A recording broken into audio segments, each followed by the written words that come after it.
आज मित्रों आप गीता सुनते रहिए। मैं बता दूं, मैं सत्य बोलता हूँ मित्रों, आपको कहीं सन्यासी बनने की आवश्यकता नहीं, कोई मठ में जाने की आवश्यकता नहीं है। आप इस नियत कर्म को करते हुए, अपना दुकान दौरी चलाते हुए, अपना व्यापार करते हुए उस परमात्मा को प्राप्त कर लेंगे। उसकी विधि कृष्ण बताएंगे, उसकी विधि अरगान में बताएंगे, अब मैं उसकी व्याख्या कर दूंगा। कहीं खोजने की आवश्यकता नहीं है, सब आपके अंदर है, सब कुछ। आप स्वयं ब्रह्म हैं। चा चमारी चूड़ी सौ नीचन में नीच। मित्रों, चा चमारी चूड़ी सौ नीचन में नीच, आ तू तो पूरा ब्रह्म था चांद होती बीच। मित्रों, ओम किनाराम बाबा महाराज। मित्रों, हमारे चंदौली जिले में एक बाबा हैं, नाम उनका अघोश्वर, उनका नाम किनाराम बाबा है। उनके पिताजी का नाम अकबर सिंह था, वो छत्री थे। मैं वहाँ पेपर दिया हूँ मित्रों, वहाँ पे मैं पढ़ा हूँ, मैं पेपर दिया हूँ हाई स्कूल का सन 2000 में, सन 2001 में। तो वह कहते थे कि चा चमारी चिमड़ी सौ नीचन में नीच, आ तू तो पूरा ब्रह्म था चांद होती बीच। चा मित्रों सब कुछ है, आप चाहना छोड़ दीजिए, चाह रखिए मत, अपने आप में स्वयं संतुष्ट हो जाइए, आपका मोक्ष संभव है। मित्रों, मोक्ष क्या होता है मैं बता दे रहा हूं आज। मोक्ष क्या है? मोक्ष वही है, मोक्ष की ऐसी दशा है कि न उसमें मृत्यु का भय रहता है और न किसी को पाने का इच्छा रहती है। ऐसे जब वो स्वयं मन की वो दशा होती है, ना उद्धव का लेना ना माधव का देना, न किसी से कुछ लेना ना किसी से लेना, न किसी के कुछ करना न अपने लिए कुछ करना। जो भी करना है समाज कल्याण के लिए हो रहा तो ठीक है, एकदम स्वच्छंद जब जिस दिन हो जाएंगे आप मोक्ष के अधिकारी हो जाएंगे। आत्मने मोक्षार्थम जगत हिताच। मित्रों, आत्मा का मोक्ष तभी संभव है जब आप जग का हित करेंगे इस शरीर से। मित्रों, हम कल तो 2 ही अध्याय में जो है, अरे 2 ही श्लोक में है जो कि लग गया 46 मिनट। आज भी मैं मित्रों 2-3 श्लोक ही बता पाऊंगा, हाँ, क्योंकि बड़ा कठिन है, डगरपन कठिन। कृष्ण जो है ना किसी को छोड़ते नहीं हैं। ऐसे व्यवहारिक दृष्टि में उनको कृष्ण को समझ लीजिए आप, कृष्ण किसी को नहीं छोड़ते हैं। आप बच नहीं पाएंगे कृष्ण के वचनों से। तो मैं कह रहा हूं कि चा चमारी चोरी सौ नीचन में नीच, आ तू तो पूरा ब्रह्म था चांद होती बीच। मित्रों, चाह ही नाशवान है, इस चाह को ही मार दीजिए। और इसी को मेरे गुरु कबीर कहते हैं कि इच्छा काया इच्छा माया इच्छा जग उपजाया, अजय नर इच्छा व्यक्ता का पार न पाया। इसी को बुद्ध कहते हैं तृष्णा का नाश कर दो, तृष्णा का नाश कर दो, दीपक का बुझ जाना होता है। और जब दीपक का बुझ जाना है मतलब फिर उसका वो दीपक फिर जलेगा नहीं, फिर वो दीपक स्वयं परम पिता परमेश्वर के समागत होकर उस परमात्मा में, इस अखंड ब्रह्मांड में मिल जाएगा। लेकिन मित्र, मुझे मोक्ष नहीं चाहिए। अहम न मोक्षम याचते, मैं मोक्ष नहीं चाहता। मैं तो यहीं आऊँगा, वीडियो बनाऊँगा, समाज कल्याण का काम करूँगा। और नहीं होगा तभी ठीक है, होगा तभी ठीक है। मित्रों, मनुष्य अपना उद्धार स्वयं कर सकता है, किसी की आवश्यकता नहीं है, किसी की आवश्यकता नहीं है। वो स्वयं के कर्मों को जान ले, स्वयं को समझ ले, स्वयं को जान ले, नियत कर्म करे, किसी की आवश्यकता नहीं है उसे। मनुष्य अपना उद्धार स्वयं कर सकता है और अपने आत्मा को अधूर में वो खुद जा सकता है। मतलब मैं कह सकता हूँ कि जो मनुष्य है वो स्वयं ही अपना दुश्मन है और स्वयं ही अपना मित्र है। मित्रों, हम आगे बढ़ते हैं, मैं बहुत बोलता हूँ। तो मित्रों, मैं 20 साल सुना भी हूँ ना, ऐसे नहीं बोलता है, तो ये सुनना चाहिए। एक अच्छा वक्ता वही हो सकता है मित्रों जो एक अच्छा श्रोता हो। जो सुनेगा वही बोलेगा। गुरु की सेवा करेगा वही बोलेगा। आते हैं मित्रों, मैं समय बर्बाद नहीं करूंगा, 10 मिनट समझ से आगे। यज्ञ शिष्टाशीन यज्ञ शिष्टाशीन संतो मुच्यन्ते सर्वके कल्लिवय भुज्यते ते त्वघं पापा ये पचन्त्यात्मकारणात्। कृष्ण कहना चाहते हैं कि हे अर्जुन, पता नहीं अर्जुन की बात समझ में आई हुई, हमको तो यही समझ में आ रहा है। अर्जुन तो बात ठीक है, लेकिन अर्जुन को ये बात समझ में आई कि अच्छा ये बताइए मित्रों हमको, क्या क्या अर्जुन को जो समझाया, जब कृष्ण ने गीता समझाया तो क्या अर्जुन संत हो गया? क्या अर्जुन साधु हो गया? क्या अर्जुन परम ज्ञानी हो गया? क्या अर्जुन कर्मों को समझ लिया? क्या युद्ध के बाद क्या उसने उस कर्मों का पालन किया, उस यज्ञ की प्रक्रिया को सड़ा हो?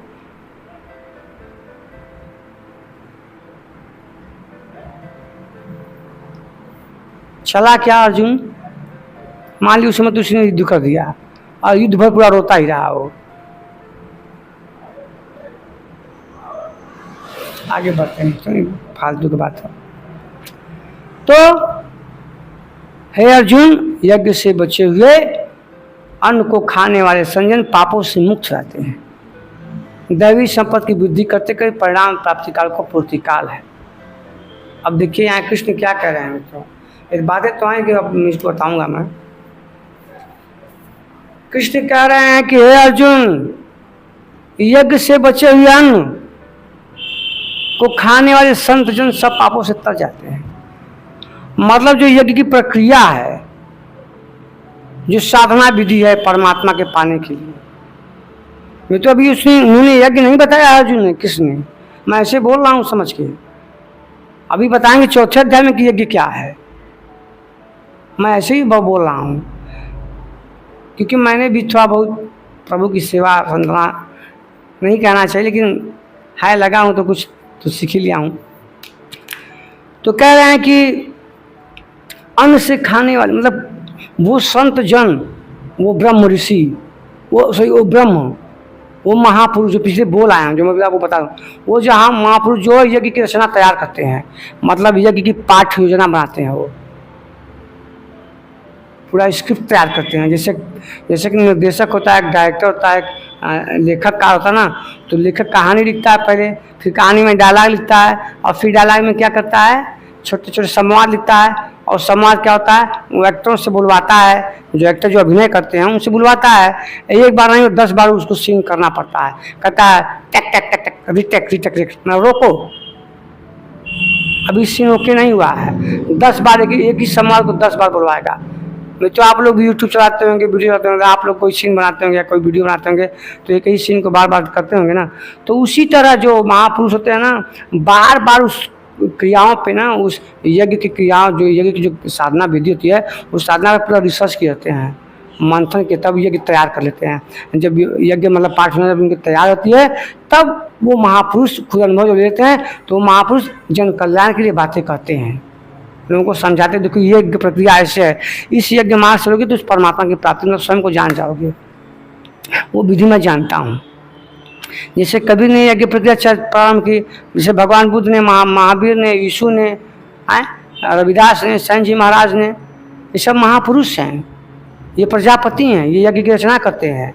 वही किस, और उससे जो बचे हुए आसन, अब आसन का मतलब खाने वाले, मतलब बचे हुए जो अन्न, जो ये जो योजना बनी है, जो पाठ योजना बनी है, जो यज्ञ की प्रक्रिया बनी है, जो साधना विधि वो तैयार किए हैं, तो जो साधना करते हैं, जब जो यज्ञ कर्म करते हैं परमात्मा की प्राप्ति के लिए, तो उससे जो बचा हुआ आसन, मतलब उससे जो बचा हुआ अन्न खा कर ही संत जन सारे पापों से मुक्त हो जाते हैं।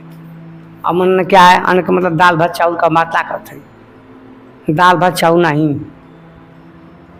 अन्न का मतलब ये हुआ जो उस परमात्मा प्राप्ति में जो अपने सारे कर्मों को साफ कर दिए, कबीरा मन निर्मल भया, का जाए गंगा तीर।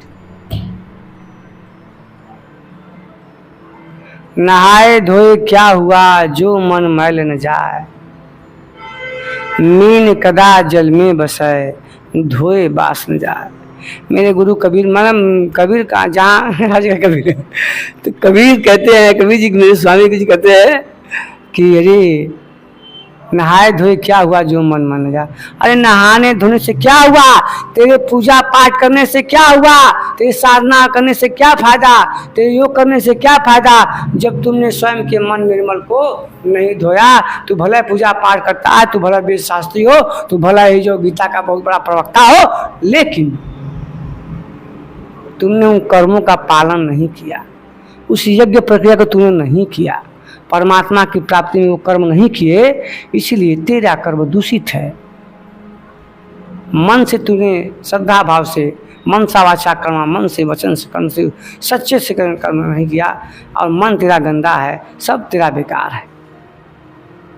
वही जो कर्म किया जाता है तो उससे जो बचे हुए अन्न होते हैं, अन्न का मतलब वही कर्म से बचे हुए, जो कर्म की प्रक्रिया है, जो साधना को जान गए, उस कर्म यज्ञ कर्म को जान गए, उसका जो बचा हुआ स्वभाव, उसका जो बचा हुआ निर्मल भाव, उससे जो बचा हुआ निर्मल विचार, उससे जो प्राप्त किया हुआ, उसी को वो क्रिया को करके, उसी मतलब वही क्रिया खा के, मतलब वो खाने का मतलब खाने, उसका अन्न पालन करके, उसी अन्न से, उनके कर्म से ही उनके सारे संत जनों के पाप क्या होते हैं, नष्ट हो जाते हैं।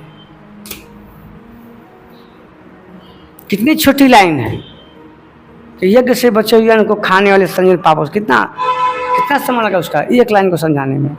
आगे बढ़ते हैं। और मुक्त सब पापों से वो संजन क्या होते हैं, मुक्त होते हैं। आत्मन ने मतलब आत्मा ही आत्मा में वो क्या होते हैं, वो तृप्त हो जाते हैं। आगे यही बात कृष्ण बोलेंगे आगे वाले श्लोक में। और दैवी संपर्क की वृद्धि करते परिणाम में प्राप्ति काल ही पूर्ति काल, मतलब जब दैवी संपर्क, जब अपने कर्मों की जो यज्ञ कर्म है, जो कि प्रक्रिया कर रहे हैं, ये सब अहंकार लोभ माया कर्ता का भाव रहना चाहिए, कर्ता का भाव का त्याग कर, अहंकार माया लोभ सब का तृष्णा जब त्याग करने वो पूरा संयम पाएंगे। मन हमेशा अपने विचारों में, स्वयं के में जानने में, परमात्मा को समझने, जब इसी मन हमेशा आत्मा ही आत्मा में जब संतुष्ट होते हैं तो क्या होते हैं, वो प्राप्ति काल मतलब परिणाम में, मतलब करते करते परिणाम में प्राप्ति काल ही पूर्ति, मतलब वही प्राप्ति काल ही पूर्ति काल होता है। जब सारी अनंत इच्छाएं की समाप्त होती हैं तो क्या होता है, प्राप्ति तो करते हैं, प्राप्ति के लिए अग्रसर भी है उससे के लिए। जब वो यज्ञ प्रक्रिया में प्रारंभ करते, जब चलते तो प्राप्ति करते करते करते करते करते क्या करते हैं, वो प्राप्ति का पूर्ति काल हो जाता है। मतलब स्वयं को समझ लेते हैं, स्वयं को ही जान लेते हैं, आत्मा ही आत्मा में संतुष्ट रहते हैं। ऐसे पुरुष वो अपुरुषीय है। और यज्ञ, जब यज्ञ पूर्ण हो गया तो शेष बचा हुआ ब्रह्म यज्ञ है। तो ब्रह्म क्या है, वही क्रियाएं, वही निर्मल मन, निर्मल आत्मा, वही सब कुछ जो बचा हुआ है, अन्न है, वही अन्न है। ऐसी को श्री कृष्ण ने दूसरे शब्दों का यज्ञ शिष्टा अमृत भुजो यान्ति ब्रह्म सनातन। यज्ञ जिसकी सृष्टि करता है, यज्ञ जिसकी सृष्टि करता है, मतलब जो यज्ञ किया गया उस परमात्मा की प्राप्ति के लिए, स्वयं को जानने के लिए, जो परमात्मा की प्राप्ति के लिए जो यज्ञ किया गया है, जो यज्ञ की प्रक्रिया रही है, तो क्या करता है वो यज्ञ जिसकी सृष्टि करता है उसी असन का, और यज्ञ जिसकी सृष्टि करता है, जो सृष्टि का मतलब क्या, जो यज्ञ प्रक्रिया में जो सृष्टि निकला, मतलब जो चीज निकला, जैसे आप यज्ञ करेंगे तो क्या निकलेगा, राखी फाखी निकलेगा ना। आप जैसे हवन ये कर रहे हैं तो क्या निकलेगा, राखी निकलेगा, लकड़ी सब जल जाएंगे, धुआं निकलेगा। तो उसी प्रकार जब यज्ञ जो आत्मा परमात्मा की जो पाने प्रक्रिया जो यज्ञ है, उससे वृष्टि बनती है। क्या कहेंगे, यज्ञ जिसकी सृष्टि करता है उस असन का पान करने ब्रह्मा पुरुष होता है। यहाँ से मतलब वो सृष्टि करता है, जो यज्ञ की प्रक्रिया चल रही है, परमात्मा निष्काम कर्म योग ज्ञान योग की प्रक्रिया चल रही है, तो कहते जिस यज्ञ जिसकी सृष्टि करता उस असन का पान करने वाला ब्रह्म, मतलब उसका पान करने वाला जो सृष्टि करता है, उसका जो पान जो बचा हुआ होता है, समझ रहे हैं ना। तो वो उसको पाकर वो ब्रह्म हो जाता है, मतलब ब्रह्म में वो प्रविष्ट रहता है उस असन का। मतलब सृष्टि जो असन बचा होता है, जो बचता है उसी का पान, यही सत्कर्म, अकर्ता का भाव, अहंकार का, यही सब बचा था, उसी का वो पान करते हैं। बात समझ आया ना? बहुत कठिन जगह पर। और वो ब्रह्म में क्या करता है, वो प्रविष्ट, इसी सब विचारों को लेके, इसी सब को लेके वो क्या करता है, ब्रह्म में ही प्रविष्ट रहता है, मतलब स्वयं में ही प्रविष्ट रहता है, अपने आप में स्थित हो जाता है, वो सब कुछ जान जाता है, विदित कर लेता है वो। यहाँ से वे कहते हैं कि यज्ञ से बचे हुए असन का ब्रह्म पीयूष। अब यज्ञ से जो बचा हुआ, मैं पहले लाइन बोले, असन मतलब जो बचा हुआ, तो क्या बचता है, वही बचता है, निष्काम कर्मी हो, ज्ञान बचता है, अहंकार का लोभ, अकर्ता का भाव न हो, अकर्ता का भाव हो, साक्षी भाव से कर्मों को देखना, इच्छाओं का अंत, तृष्णा का मरना, यही सब उसी का वो पान करता है। अपने जब पान कर लेता है, जब स्वयं अनुभवी हो जाता है, सब कुछ जान जाता है, तो इस समाज में बांटता है, समाज को सिखाता है। वो ब्रह्म पीयूष का पान, ब्रह्म पीयूष का मतलब क्या? पीयूष का मतलब होता है सुधा, सुधा का मतलब क्या होता है? अमृत, अमृत का मतलब क्या होता है? अमृत, कबीर अमृत वचना वाणी, तो वही जो सब कुछ बच जाता है, तो उनके मुख से वही अमृत वचना वाणी निकलता है, वो अमृत पीयूष के समान है, वो अमृत के समान है। आज कबीर नहीं है, उनका शरीर नहीं है कि हैं वो, लेकिन उनकी वाणियाँ हम पीते हैं ना, खाते हैं ना, वही हम बोलते हैं। गीता नहीं, कृष्ण नहीं है, लेकिन कृष्ण की बातें हैं। तो कई श्लोक में लगता है ना। आगे बढ़ते हैं, तो असन का पान ब्रह्म पीयूष होता है, और ब्रह्म पीयूष का पान करने वाला, और उस जो ब्रह्म का पान करने वाला, जो ब्रह्म पीयूष जो बचा हुआ है, जो उसका पान करने वाला होता है, वो क्या कहते हैं, सब पापों से छुटकारा पाता है। मतलब क्या करता है, वो सब कुछ छोड़ देता है, न छोड़ता है न पकड़ता है, सब कुछ का त्याग, अहंकार का त्याग, लोभ का त्याग, माया का त्याग, विषय का त्याग, कर्ता का त्याग, साक्षी भाव से कर्म दृष्टा बन जाता है, वो सब जान जाता है। वो तो क्या करेगा, वो सब पापों से आप ही कर लेंगे ऐसा, तो आप ही पापों से मुक्त हो जाएंगे। मैं कल वाले वीडियो में उदाहरण दिया हूँ, परमहंस कृष्ण परमहंस महाराज का, और एक जो महर्षि रमन है, मैं उनका दिया हूँ कि उनको रोग होते हुए भी वो परमात्मा से कुछ नहीं मांगते हैं, क्योंकि वो झेलते हैं, इसको करना कर, इसको करना है तभी तो इसका। मित्रों, एक मैं और नाम लेना चाहता हूँ, आप लोग जानते हैं, उनका नाम है कृष्णमूर्ति, जय कृष्णमूर्ति। वो भी दक्षिण भारत के थे, वो ब्राह्मण परिवार से। बचपन में बहुत तेज तरह तो नहीं थे, उनको एनी बेसेंट जो हैं, एनी बेसेंट को नाम जानते हैं, जो कांग्रेस पार्टी का उन्होंने स्थापना करवा था। ए ओ हुम और एनी बेसेंट ने कांग्रेस पार्टी की है स्थापना 1885 में उन्होंने किया था। 1885 में कांग्रेस की स्थापना हुई थी, और वही एनी बेसेंट जो होती हैं, वही उस बच्चे को, मतलब जय कृष्ण को, जिस कृष्णमूर्ति को यहाँ से ले जाती है, अपने यहाँ रखती है, उसके पास, उसको आध्यात्मिक चिंतन की, वो सेम टू सेम वो बुद्ध की बातें बोलते हैं, वो बुद्ध की बातें वो बोलते हैं। जय कृष्णमूर्ति नाम होगा, जय भी कृष्णमूर्ति, विद्वान आदमी है वो, उनको भी अगर सुनेंगे तो बड़ा अच्छा बोलते हैं, उनका इंग्लिश में बोलते हैं वो। तो ऐसे ही महापुरुष होते हैं, वो सब अपने जो होता है उसको होने देते हैं, क्योंकि जानते हैं कर्मों का फल है, सब समझ जाते हैं। तो संजन छोड़ते हैं, किंतु पापी लोग मोह के माध्यम से उत्पन्न स्वरूप के लिए पसते हैं। लेकिन जो पापी लोग होते हैं ना, कृष्ण कहना चाहते हैं कि जो पापी लोग होते हैं ना, वो सब नहीं, वो अपने सही से मरते हैं, फिर आते हैं, इनका जीवन, ये पापी होते, पापी खाते हैं। किंतु बदले में, मतलब कहते हैं वो कृष्ण की पढ़ते हैं, वे पाप ही खाते। उन्होंने भजन किया, उन्होंने भजन भी किया, आराधना भी की, याचना भी की, सब अग्रसर भी हुए, किंतु बदले में एक मीठी सी चाह पैदा हो गई। तो मीठी सी चाह क्या पैदा हो गई? तो मिट्टी से चाह पैदा होगी। आत्म कामात शरीर, मतलब शरीर के लिए और शरीर के संबंधों को लेकर कुछ मिलेंगे मूल्य हो जाए, किंतु इतने भोग के पश्चात वह अपने को वहाँ ही खड़ा पाता। तो ये इष्ट भोगान मतलब इष्ट इष्टान भोगान नहीं वे देवा दासनते यज्ञ भाविता, मतलब इष्ट के परमात्मा के प्राप्ति में आगे तो बढ़ते हैं, वो सब कुछ करते हैं, साधना करते हैं, योग करते हैं, सब कुछ करते हैं, लेकिन उनको मिलेगा वो, उनकी तो अच्छा है, उनको मिलेगा, उसको भोगेंगे। फिर वो भोगेंगे जब क्या होगा तो उनको पता चल क्या हम तो वहीं खड़े हैं, उसी राह पे हम आज भी खड़े हैं, पहले पिछले जन्म में करते, उसके पिछले जन्म में भी इसी राह पे करते, चाह नहीं मरे। तो वही मैं कह रहा हूँ ना, बाबा नकीराम कहते हैं कि चाह चमारी चिड़ी 100 नीचन में नीच, और तू तो पूरा ब्रह्म था, चाह न होती बीच। चाह आत्म कामात, आत्मा के लिए मित्रों मैं यही कहता हूँ कि चाह नहीं होनी चाहिए। यही कृष्ण ने बात कर दिया, यही बात की नारायण बाबा, यही बात कबीर भी कहते हैं, ये बात बुद्धि भी कहते हैं।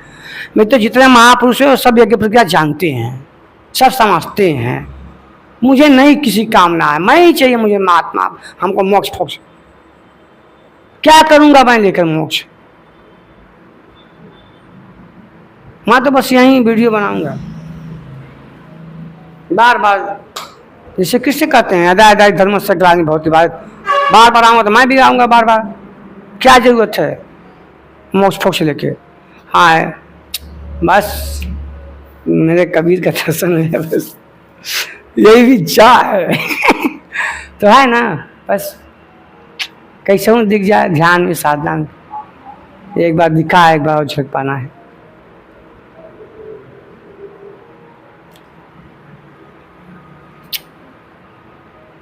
तो जहाँ से खड़ा हुआ, यहाँ से भटका हुआ था, इससे बड़ी क्षति क्या होगी, मतलब इससे बड़ी, जब शरीर की नश्वर है तो इसमें सुख भोग सब साथ देंगे, वे आराधना करते हैं किंतु बदले में पाप ही कहते हैं, क्या करेंगे, वहीं फिर पाएंगे।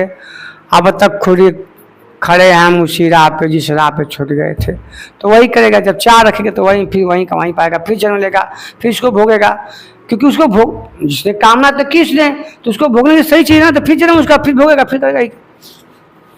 इसीलिए मित्रों जब आप जीवन में जवानी में जब परमात्मा का नाम लेंगे, परमात्मा का स्मरण किए जाएंगे, ध्यान किए साधना किए होंगे, तो मरते वक्त परमात्मा ही याद आएगा, मतलब वो ब्रह्म ही याद है, उस ब्रह्म में प्रविष्ट जाएंगे। इसलिए कोई चाह मत रखिए। चाह चमारी चोरी 100 नीचन में जी 3 बार मैं इस वीडियो में बोल चुका हूँ। ये बात तो छोटा मेरे छोटा नहीं है, ये पूरा इतिहास पूरा मैं आपको वो बता दिया, पूरा अध्यात्म का सार है, समझ लीजिए कि चाह चमारी चूड़ी 100 नीचन में नीच हो। चाह चमारी से चूड़ी से 100 नीचन में नीच है, चाह नीचों में नीच है चाह। ये चाह का जब तक अंत नहीं होगा तब तक कुछ भी संभव नहीं है मित्रों। मनुष्य का सबसे बड़ा दुख क्या है, किसी चीज को चाह कर वो प्राप्त न कर सके, उसका सबसे बड़ा दुख यही है मित्रों, और कोई दुख नहीं उसका। और क्या कहते हैं बुद्ध, मैं समझ गया हूं कि मैं संसार में दुखों का कारण क्या तो अज्ञान है, अज्ञानता ही दुखों का कारण है, लेकिन ज्ञान के माध्यम से उसको नष्ट किया जा सकता है। तो वही तो गीता में कर रहा है, सब कुछ वही सब एक ही बात करता है। जब उसके नीचों में समझे सब एक ही करता है, कोई संत महात्मा अलग से नहीं बोलता है, सब वही बोलता है जो सत्य होता है। तो वही तो है प्रजापति, वही तो यज्ञ कृष्णा कर रहे हैं, वही तो यज्ञ से बचे हुए सन को ग्रहण कर रहे हैं, उसी में संतुष्ट हो रहे हैं, उसी से आत्मा उनकी संतुष्ट हो रही है। और जो चाह रखते हैं आत्म कामात आत्मा के लिए, तो फिर सही जन्म फिर आएंगे भोगो। मित्रों अब हम वीडियो बंद करते हैं, समाप्त करते हैं। हमको तो हमने एक ही श्लोक पढ़ा है, इसको मैं पूरा कर दे रहा हूँ यहाँ पे। तो वो किंतु बदले में पाप पलटी सुधा। अब तुलसीदास का उदाहरण देते हैं भगवान और रामजीत मानस 7वां कांड 43 पलटी सुधा ते सट बिसलेही अदोहा पूरा नहीं मोही। नष्ट तो नहीं होगा, कहते हैं रानी भाई नष्ट तो नहीं होगा, किंतु आगे नहीं बढ़ेगा, मतलब वो जहाँ का तहाँ आएगा, फिर जन्म लेगा। वो इच्छा रखेगा, जिन इच्छाओं को लेकर उसको वो शरीर का त्याग करेगा, तो फिर वही चेतना, वही उसका जो बुद्धि रूपी जो चेतना है, जो मस्तिष्क है या जो इच्छाएं हैं, तो उसी को लेकर वो प्राण का त्याग करेगा। और वही सूक्ष्म शरीर, वही चेतना, वही सब बुद्धि लेके किसी माता के घर में, दूसरे माता के घर में जाके क्या करेगी, वो फिर जाके गर्भ धारण कर लेगी, फिर यहीं आ जाएगा, फिर इन चीज़ों को भोगेगा। ये कि वहाँ से छूट गया थच्चा के लिए, अब फिर जब उसका अगला जन्म होगा तो फिर कार्यरत होगा परमात्मा की प्राप्ति की, फिर यज्ञ प्रक्रिया में वो प्रविष्ट होगा। और जब यज्ञ प्रक्रिया में प्रविष्ट होगा तो हो सकता है इस जन्म में वो चाह भी न रहे, तो क्या होगा, तो उसका वही प्राप्ति, मतलब क्या कहते, अभ्यास करते करते उस लाइन में, पहले लाइन में कि अनिरंतर अभ्यास करते करते क्या प्राप्ति काल में ही पूर्ति काल हो जाता है, हो जाएगा उसका मोक्ष, परम शांति में वो विलीन हो जाएगा। मित्रों, स्वर्ग यही, मैं गोविंदा की मैंने एक मूवी देखी थी, स्वर्ग यहाँ नर्क यहाँ, ऐसा फिल्म है क्या, शायद उसमें मिथुन है क्या, हमको याद नहीं, बचपन देखे। स्वर्ग एक फिल्म है, गोविंदा राजेश खन्ना की है, उसमें नीलम है और उसमें एक दक्षिण भारत की हीरोइन है, उनका नाम क्या है भाई, उनका नाम हमको देखिए, बड़ा अच्छा उनका नाम है, 4 अक्षर का उनका नाम है, वो लोहा फिल्म में भी काम की हूँ, बहुत अच्छा उनका नाम है, बहुत अच्छी एक्टर है, सांवली है, सुंदर है, तो वो उनकी पत्नी है। स्वर्ग फिल्म, अच्छा जी, नर्क यहाँ स्वर्ग यहाँ, तो मित्रों स्वर्ग और नर्क यही है, हमारे महापुरुष कहेंगे स्वर्ग यही, जो बोएगा वही पाएगा। मित्रों, जो बड़े बड़े जो लेखक, जो कवि होते हैं ना, जो गीतकार संगीतकार होते हैं, वो भी अच्छा लिखते हैं, मैं बता दे रहा हूँ कि जो बोएगा वही पाएगा, तेरा किया आगे आएगा, सच झूठ क्या मैं, तेरा पाएगा, तेरा किया तेरे आगे आएगा, सच और झूठ क्या, कुछ भी नहीं, तो सब कुछ यही है मित्रों। अगर यहीं आपकी आत्मा संतुष्ट हो गई है, आत्मा ही में आत्मा तृप्त हो गए हैं, कोई चाह नहीं, कोई इच्छा नहीं, कोई तृष्णा नहीं है, और जब यहाँ संतुष्ट हो तो वहाँ भी आप संतुष्ट ही हो जाएंगे। जैसा कर्म करेंगे जैसा वैसा ही फल मिलने वाला है मित्रों। इस संसार में कौन कहता है कि अच्छे कर्मों का फल अच्छा नहीं मिलता है, और कौन कहता है कि बुरे कर्मों का बुरा फल नहीं मिलता है। मेरे गुरु कबीर कहते हैं मित्रों, मनुष्य कर्म से उसका प्रारब्ध तैयार होता है, प्रारब्ध ही फल देता है, कोई भगवान कोई ईश्वर किसी को फल नहीं देता है। मैं बता दूँ, मेरा किया हुआ रिसर्च है, मैंने अपने जीवन पे खुद रिसर्च किया है। मैंने अपने जितने अपराध किए हैं, मैं सारे अपराधों का मैं पाप भोग चुका हूँ, सारे अपराध। और बता दूं, मैं किसी को गलत कुछ भी नहीं किया हूँ। एक चिड़िया को मैं मार दिया हूँ, कीड़ा को मैं मार दिया था बचपन में, मैंने कितने चिड़ियों का जान बचाया, मैंने कितने कीड़ों का जान, अब मैं नहीं करता हूँ ये सब काम, एक चींटी भी नहीं मारता हूँ, अनजाने में मेरा गलत ठीक है। किसी का, मैं, मेरी माता ऐसी ज्ञानी व्यक्ति हैं, हम लोग किसी का कभी चोरी नहीं किए हैं। मैं अपना जीवन बता रहा हूँ, मैं फिल्मों से सब सीखा हूँ कि सच्चाई के राह पे चलनी चाहिए, किताबों से मैंने सीखा है। मैं, हम लोग के बचपन में रामायण महाभारत आता था, हम कभी झूठ जल्दी नहीं बोलते हैं, हम जिस सबका नुकसान, मैं झूठ नहीं बोलता हूँ, मैं सत्य बोलता हूँ। झूठ क्या है, सत्य क्या है, मैंने किसी को वो नहीं किया, परेशान मैं कभी किसी को नहीं करता हूँ, कुछ भी नहीं। हाँ, जो मुझे ज़्यादा परेशान करता तो मैं इतना टेढ़ा हो जाता हूँ फिर, मतलब मैं बुद्ध को भी मानता हूँ, मैं किसी को मैं कभी सबको मानता हूँ, सबका उदाहरण देता हूँ। बुद्ध क्या कहा कि इतना तीता भी मत बनिए ना कि कोई आपको निगल जाए, कितना तीता भी मत कोई आपको थूक दे, और इतना मीठा मत बनिए कोई आपको थूक दे। तब संतुलन का मार्ग, मनुष्य को संतुलन का मार्ग अपनाना चाहिए। बहुत ज़्यादा खाने वाले, बात समझ रहे ना, बहुत ज़्यादा खाने वाले और कम खाने वाले को ये कर्म सिद्ध नहीं होता है। संतुलित ढंग से भोजन करने वाले, संतुलित ढंग से जीने वाले मनुष्य का क्या करता है, वो सारे अपने दुखों को हार लेता है और परम शांति को प्राप्त होता है। मैं बता दे रहा हूँ, जीवन का नाम संतुलन है मित्रों, तो संतुलन ढंग से आहार करना चाहिए।